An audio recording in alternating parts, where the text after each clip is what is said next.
Shalom, salam sejahtera bagi kita semua. Pada suatu ketika, beberapa barang dari mendiang seorang perempuan yang sangat terkenal pada zamannya habis terjual jauh melebihi harga yang normal. Saudara bisa bayangkan, kursi goyang yang harganya sebenarnya 3.000 US dollar maka bisa terjual 453.000 US dollar. Kemudian mobil bekas yang ditaksir seharga 18.000 US dollar laku terjual 79.000 US dollar. Kemudian gelas biasa itu ditaksir seharga 500 US dollar, tetapi bisa terjual 38.000 US dollar. Kalung yang seharga 700 US dollar bisa laku menjadi 211.000 US dollar.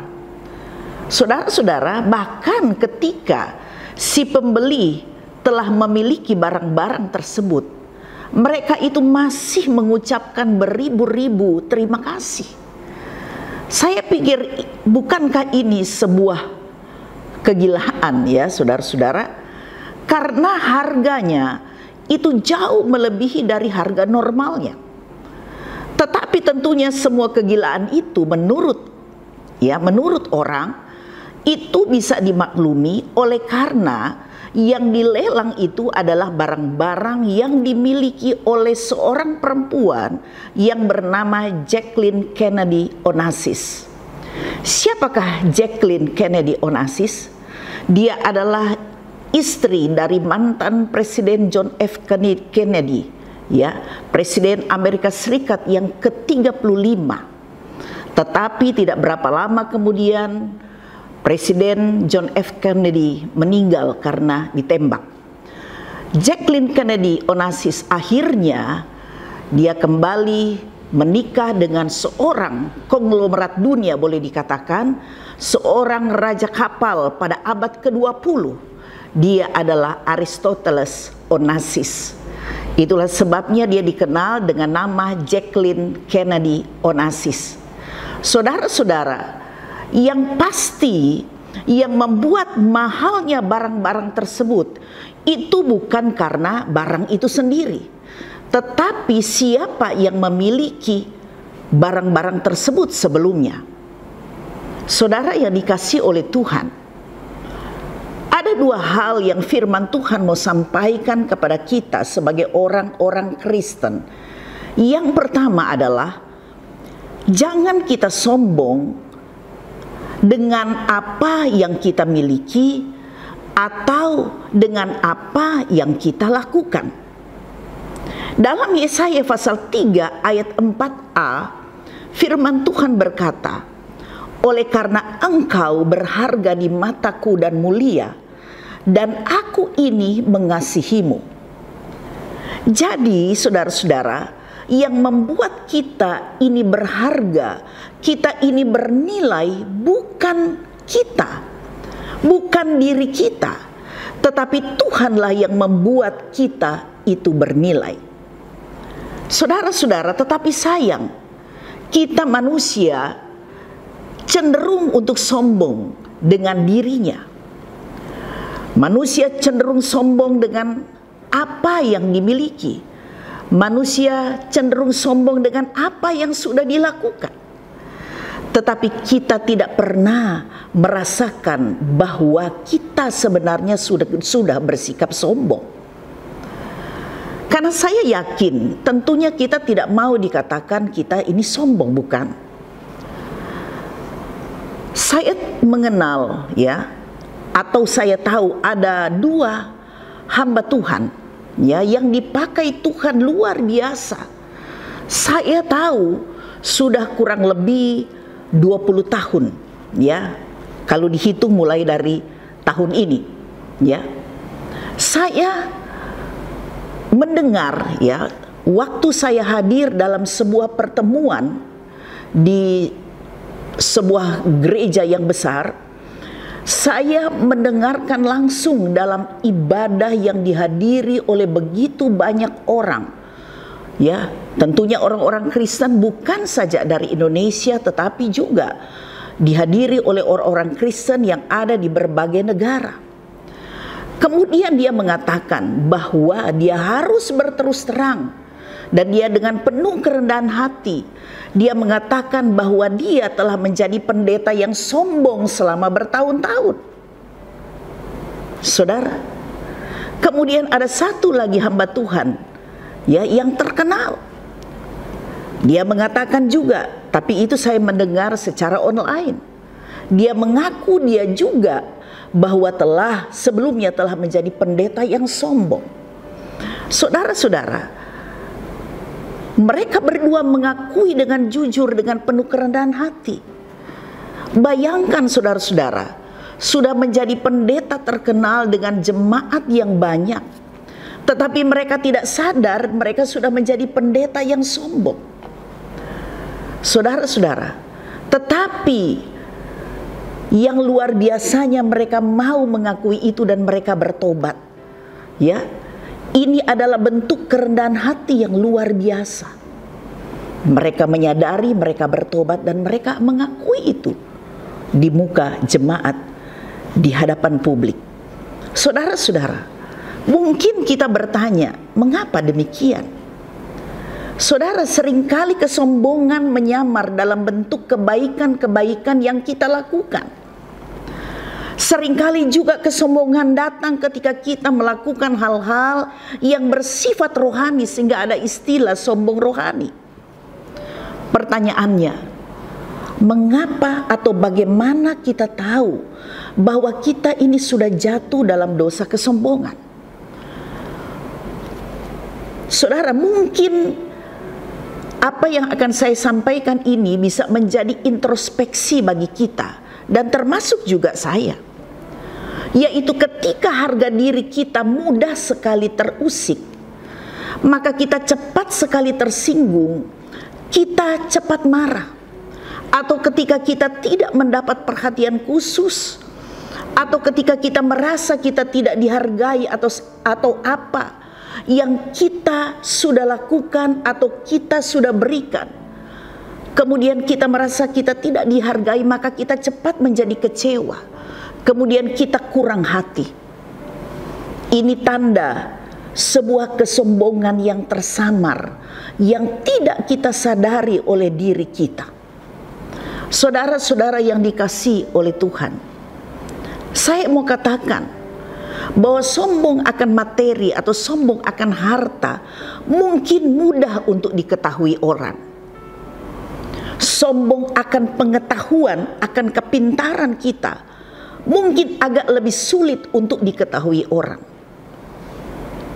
Tetapi sombong rohani dan sombong karena kebaikan kita, jangankan orang lain tahu, oleh diri kita sendiri pun kita tidak tahu kalau kita sombong.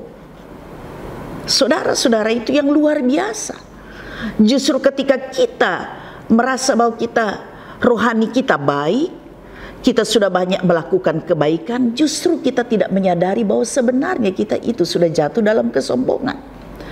Oleh karena itu Tuhan perlu menempa kita seperti tanah liat yang kotor, kemudian dibentuk oleh Tuhan melalui suatu proses yang mungkin saja menyakitkan kita, tetapi yang Tuhan buat itu untuk menjadi bejana yang indah, yang dapat dinikmati oleh Tuhan dan juga dapat dinikmati oleh banyak orang.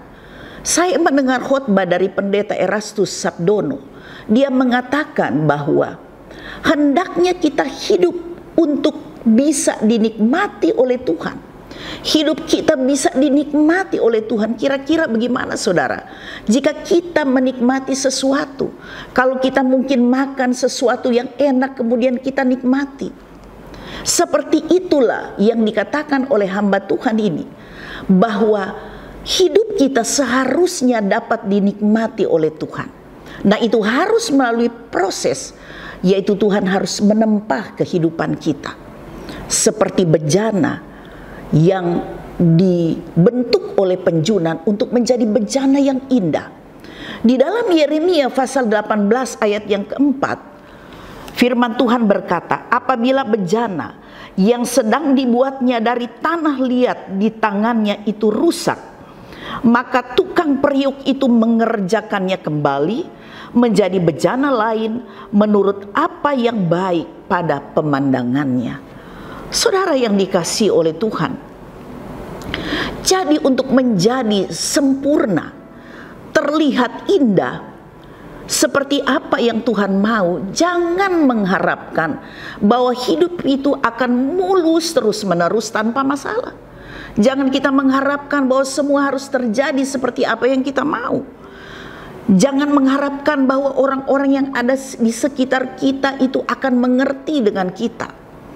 Semua itu adalah proses di mana Roh Kudus sedang mengajar kita untuk bergantung dan berserah kepada Tuhan, serta belajar untuk kita bisa rendah hati. Saya sudah menyinggung pada minggu yang lalu, di dalam Injil Matius 11 ayat yang ke-29, Tuhan Yesus berkata, belajarlah kepadaku karena aku lemah lembut dan rendah hati. Saudara-saudara yang dikasihi oleh Tuhan, jika Tuhan menempa kita untuk menjadi orang yang lebih baik, maka itu adalah proses Tuhan yang harus Tuhan lakukan dalam hidup kita. Kalau Tuhan tidak menempa kita, maka kita akan menjadi orang yang sangat arogan mungkin. Kita akan menjadi orang yang sangat egoistis. Karena firman Tuhan berkata, Allah menentang orang yang sombong, tetapi mengasihani orang yang rendah hati. Banyak peringatan-peringatan Tuhan tentang bahaya orang yang sombong. Di dalam firman Tuhan banyak ayatnya, saudara. Dan salah satunya dalam kitab Amsal mengatakan, awal dari kehancuran itu adalah kesombongan, atau tinggi hati adalah awal dari kehancuran. Kehancuran dalam bentuk apa? Mungkin saja kehancuran atas nama baik kita dan kehancuran-kehancuran yang lain. Yang pasti apa yang dikatakan oleh firman Tuhan itu benar adanya.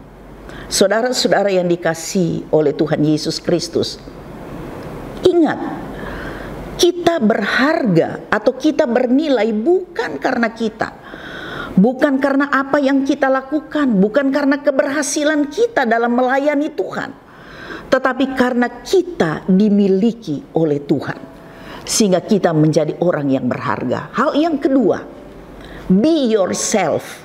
Jadilah seperti dirimu sendiri. Ada sebuah kata-kata bijak yang mengatakan demikian. Menjadi apa adanya kerap kali jauh lebih baik daripada berusaha untuk menjadi segalanya. Saudara-saudara, banyak orang yang mau berusaha untuk menyenangkan orang dengan membentuk citra diri sebagai orang baik, dengan perbuatan-perbuatan yang baik, dengan kata-kata firman yang selalu keluar dari mulutnya, dengan penampilan yang serba rohani, saudara-saudara. Dan seakan-akan tidak mau terkontaminasi dengan perbuatan-perbuatan yang di luar hal-hal yang bersifat rohani. Saudara-saudara, bagi saya, rasanya kalau kita melakukan usaha-usaha seperti ini, membentuk citra diri dengan kekuatan kita, itu adalah usaha yang sia-sia. Saudara-saudara, motivasi yang seperti ini hanya untuk pencitraan, rasanya sangat sulit kita lakukan dengan kekuatan kita. Karena satu saat kita akan merasa jenuh. Dan pada akhirnya waktu juga yang akan membuktikan siapa kita sebenarnya. Saudara, sekali lagi saya mau katakan, karena nilai kita tidak ditentukan oleh perbuatan-perbuatan kita dan apa kata orang, tetapi nilai kita ditentukan oleh Tuhan sendiri. Karena Tuhan melihat hati. Kita boleh mengecoh atau bersandiwara pada sesama kita dengan perkataan-perkataan yang lembut, dengan kata-kata firman, dengan perbuatan-perbuatan yang baik, apapun itu. Tetapi kita tidak bisa bersandiwara di hadapan Tuhan. Be yourself. Jadilah seperti dirimu sendiri. Kita tidak perlu berusaha menjadi orang lain atau kita mengkopi orang lain sehingga kita terlihat orang baik, sehingga kita terlihat orang yang rohani. Teladani sajalah kehidupan Yesus dan lakukan firman-Nya. Ketika kita meneladani Yesus, maka kita akan menjadi pribadi dengan sikap hati yang benar, sehingga nampak dari sikap hidup kita yang tidak dibuat-buat, apa adanya. Dan kita memiliki sikap hati yang benar karena kita meneladani Yesus. Saudara-saudara, sesuatu yang berdasarkan kasih pasti akan berdampak yang baik bagi orang lain, itu pasti. Dan juga berdampak bagi lingkungan di mana kita berada. Apa yang tercermin dari hidup kita itu bukan untuk pencitraan, tetapi dari hati yang tulus. Karena itu saudara-saudara, jadilah dirimu sendiri dan teladanilah kehidupan Tuhan Yesus. Maka kita akan terus disempurnakan untuk menjadi sama seperti Yesus. Tuhan Yesus memberkati. Mari kita berdoa. Tuhan Yesus, inilah kami Tuhan. Kami menyadari dengan kekuatan kami tidak bisa membuat diri kami menjadi baik. Kami tidak bisa membuat diri kami menjadi berharga dan bernilai. Tetapi firman-Mu sudah menyatakan bahwa kami berharga dan bernilai oleh karena kasih karunia Tuhan. Tolong kami Tuhan untuk dapat melakukan apa yang menjadi kehendak Tuhan dalam hidup kami. Meneladani akan kehidupan-Mu Tuhan Yesus. Sehingga kami menjadi orang yang rendah hati. Kami boleh Tuhan menjadi alat Tuhan, menjadi bejana-bejana yang indah. Agar supaya kami dapat dinikmati oleh banyak orang. Kami boleh menjadi berkat dan teristimewa. Kami boleh dinikmati oleh Tuhan sendiri. Tuhan tolong kami, bentuk kami. Sama seperti seorang penjunan yang membentuk bejana dari tanah liat yang tidak berarti apa-apa. Kami adalah tanah liat yang tidak berarti apa-apa Tuhan. Tetapi kami rindu Tuhan bentuk kami. Tuhan proses kami. Supaya kami selalu terlihat indah. Nama Tuhan selalu dipermuliakan. Hidup kami dapat menjadi berkat bagi banyak orang. Terima kasih Bapa di surga. Biarlah firman Tuhan membawa kami untuk semakin kami menjadi dewasa di dalam Tuhan. Dan nama Tuhan selalu dimuliakan. Inilah doa kami dan ucapan syukur. Kami berterima kasih buat firman-Mu dalam nama Yesus. Kami sudah berdoa, haleluya, amin.